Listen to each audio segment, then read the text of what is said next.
Sociedade em Conta de Participação, a famosa SCP, muito utilizada como um mecanismo de investimento, é um modelo de empresa que vem atraindo cada vez mais os negócios e requer de nós muito cuidado na sua implantação, por ser um tipo específico de sociedade. Eu me chamo Laura Bertassi, eu sou advogada, atuo na proteção de negócios e também de criações. E esse aqui é um espaço para que nós possamos falar de negócios e de cuidados para tudo aquilo que você criar. Portanto, já se inscreva aqui no canal para você ficar por dentro dos temas que serão tratados e não deixe de comentar aqui embaixo as dúvidas que você possa ter. A SCP é uma estrutura societária que é muito utilizada para o recebimento de valores ou bens para fins de investimento em um projeto, em um negócio, e possui uma estrutura muito própria, que a diferencia das demais empresas e, por isso, ela é muito sugerida por contadores e também utilizada por investidores, a depender da prática que haverá ali para participação em um negócio, em um projeto.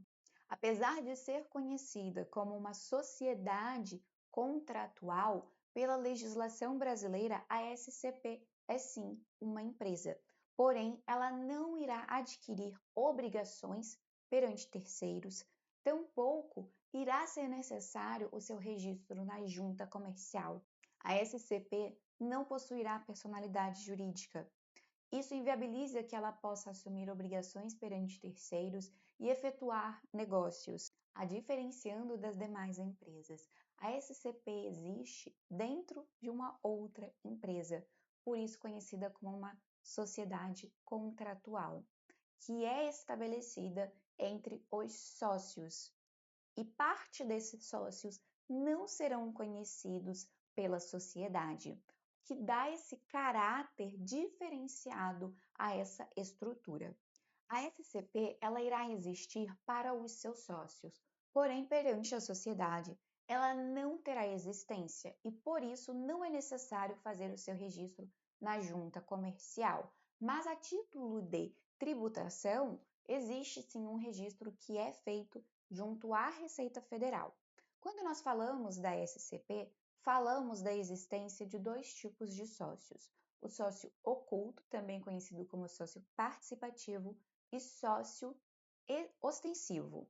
O sócio ostensivo será o responsável pela administração e realização desse projeto.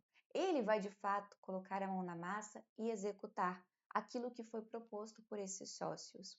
Os sócios participativos são aqueles sócios que normalmente aportam esse investimento. Esses sócios não serão conhecidos perante terceiros, logo, eles são chamados sócios ocultos. Então, dentro dessa sociedade contratual, nós temos a presença do sócio ostensivo e o sócio oculto, também chamado participativo. Esses sócios possuem uma empresa que existe de forma contratual para esse universo privado deles. E será executado todas as atividades dessa empresa pela sócia ostensiva. É ela quem irá responder perante terceiros quanto ao cumprimento das atividades que foram ali previstas, assume obrigações, responde pelos tributos, responderá também por eventuais riscos trabalhistas que possam ser advindos dessa operação. Isso significa dizer que todas as operações serão realizadas e conhecidas através do sócio ostensivo. É ele quem será a voz desse negócio, assumindo as responsabilidades e obrigações. Já o sócio participativo, ele é oculto nessa relação, irá participar dos lucros e perdas dessa sociedade, mas não das atividades. Apesar de não ser a prática mais comum, sabemos que existem particularidades de cada negócio.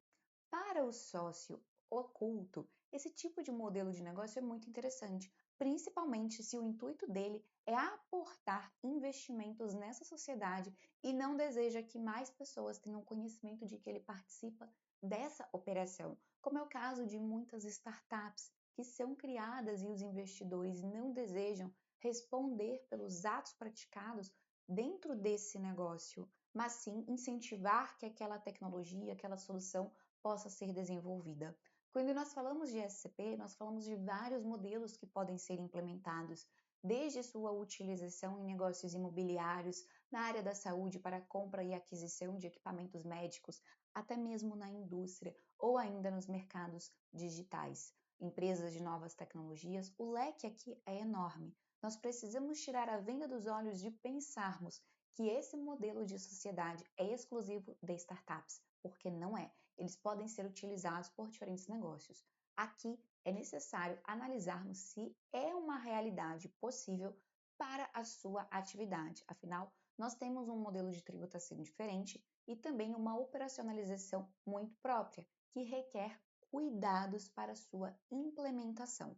Vale destacar que quando nós falamos da SCP, não se faz necessário ter a formalização por escrito em contrato, porque assim a lei disciplina.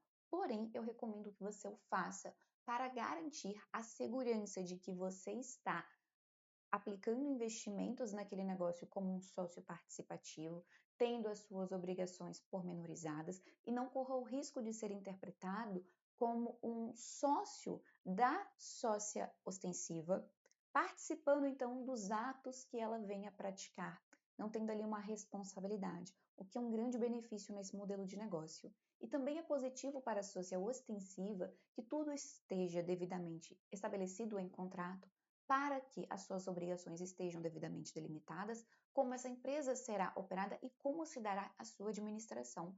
Ou seja, é um jogo de ganha para todos os lados, porque quando nós desejamos fazer bons negócios, nós formalizamos isso através de contratos elaborados que reflitam o interesse de ambos os lados nessa relação, principalmente trazendo regras de como vai acontecer a distribuição da participação nesse negócio. E aqui nós podemos falar, inclusive, de uma distribuição de lucros de forma desproporcional, que não precisa refletir a verdadeira participação nessa sociedade.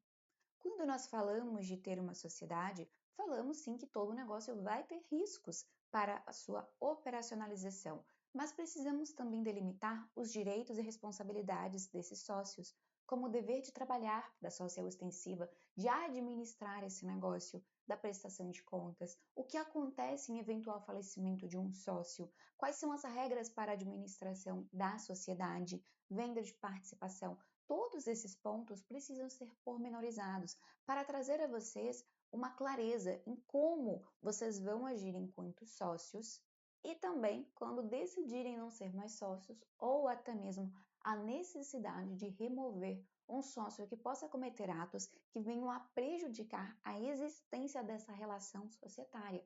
Porque quando nós falamos de uma SCP, nós falamos da possibilidade de termos uma pluralidade de sócios aqui, inclusive de termos sócios que são pessoas físicas, porque a SCP nos dá essa possibilidade de ser composta por pessoa física e jurídica, devendo, claro, a ostensiva ser uma pessoa jurídica por conta dessas responsabilidades que ela vai assumir perante terceiros. A existência ou não da SCP no seu modelo de negócios requer uma grande análise e uma estruturação adequada, para que ela possa fazer sentido aos interesses que vocês possuam. Mas lembre-se que nós estamos falando de uma sociedade que de fato existe, então os sócios estão respaldados também pela lei nessa constituição de negócio. Ela não é simplesmente uma sociedade contratual, ela tem um modelo diferente, o que acaba trazendo dúvidas quando da sua implementação, mas ela é perfeitamente válida e lícita. Então, se você deseja entender mais sobre a SCP, aqui embaixo, no link da descrição desse vídeo, eu estou deixando alguns artigos em que eu consigo aprofundar ainda mais esse tema. E você também pode conferir mais conteúdos aqui no canal que vão ajudar você na sua tomada de decisões para a proteção do seu negócio e das suas criações. Até o nosso próximo vídeo.